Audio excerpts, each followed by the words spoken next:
Hello hi നമസ്കാരം. അങ്ങനെ എമ്പുരാൻ എന്ന സിനിമ കണ്ടു. സിനിമ എങ്ങനെയാണെന്ന് വെച്ച് കഴിഞ്ഞാൽ ഒരു വാച്ചബിൾ മൂവി തന്നെയാണ്.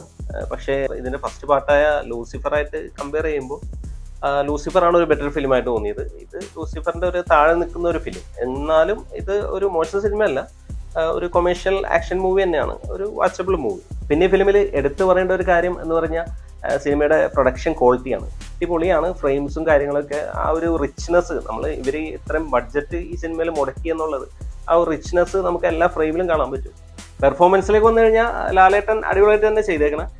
സ്റ്റീഫൻ നെടുമ്പള്ളിയായിട്ട് കുറച്ച് സീനുകളിലാണ് പുള്ളി വരുന്നത്. പിന്നെ ഇബ്രാഹിം ഖുറേഷി ആയിട്ടുള്ള ലുക്കാണ്, അത് അടിപൊളിയാണ്. ലുക്ക് ഒക്കെ അടിപൊളിയായിരുന്നു. ലാലേട്ടൻ കാണാൻ തന്നെ അടിപൊളി. ഓരോ സ്ക്രീനിലും ആ ഒരു സ്ക്രീൻ പ്രസൻസ് നല്ല രസമാണ്. ഇൻട്രോ അടിപൊളി ഇൻട്രോ ആയിരുന്നു. നമുക്ക് ആ സ്ക്രീനിൽ ആ ഒരു റിച്ച്നെസ് ഫീൽ ചെയ്യും. ഇപ്പം 3 ഹെലികോപ്റ്ററുകളൊക്കെ വന്നിട്ട് ഭയങ്കര ഒരു കിഡ്ലൻ ഇൻട്രോ ആയിരുന്നു. ഇൻട്രോ ഒക്കെ അടിപൊളിയായിരുന്നു. പിന്നെ ഉള്ളത് പൃഥ്വിരാജാണ്. പൃഥ്വിരാജും സ്ക്രീൻ സ്പേസ് കുറവാണ്, എങ്കിലും പുള്ളി അത് ഭംഗിയായിട്ട് തന്നെ ചെയ്തിട്ടുണ്ട്. പിന്നെ എടുത്തു പറയേണ്ട ഒരു റോള് നമ്മുടെ ടൊവിനോടെയാണ്. ടൊവിനോ ചെറിയൊരു ഗ്രേ ഷെയ്ഡുള്ള ഒരു ക്യാരക്ടറാണ് ഇതിൽ.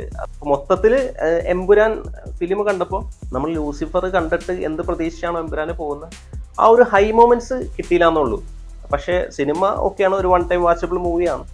അത്രയും പ്രൊഡക്ഷൻ ക്വാളിറ്റിയും അത്രയും നല്ല രീതിയിൽ തന്നെ എടുത്തു വെച്ചിരിക്കുന്നത്. 3 മണിക്കൂറുണ്ട് സിനിമ. പക്ഷേ 3 മണിക്കൂർ ഉണ്ടെങ്കിലും ആ ഒരു പേസ് ഉണ്ട് ഫിലിമിന്. ആ ഒരു പേസ് കണ്ടിന്യൂ ചെയ്ത് തന്നെയാണ് എപ്പോഴും പോകുന്നത്. അപ്പോൾ ആകെ മൊത്തത്തിൽ പറഞ്ഞാൽ ഒരു മാസ് ആക്ഷൻ കൊമേഴ്ഷ്യൽ മൂവി എന്ന് പറയാം എമ്പുരാൻ. ഒരു വൺ ടൈം വാച്ചബിൾ മൂവി ആയിട്ടാണ് എനിക്ക് അനുഭവപ്പെട്ടത്. നമുക്ക് തിയേറ്ററിൽ നിന്ന് തന്നെ എക്സ്പീരിയൻസ് ചെയ്യാവുന്ന ഒരു ഫിലിമാണ്.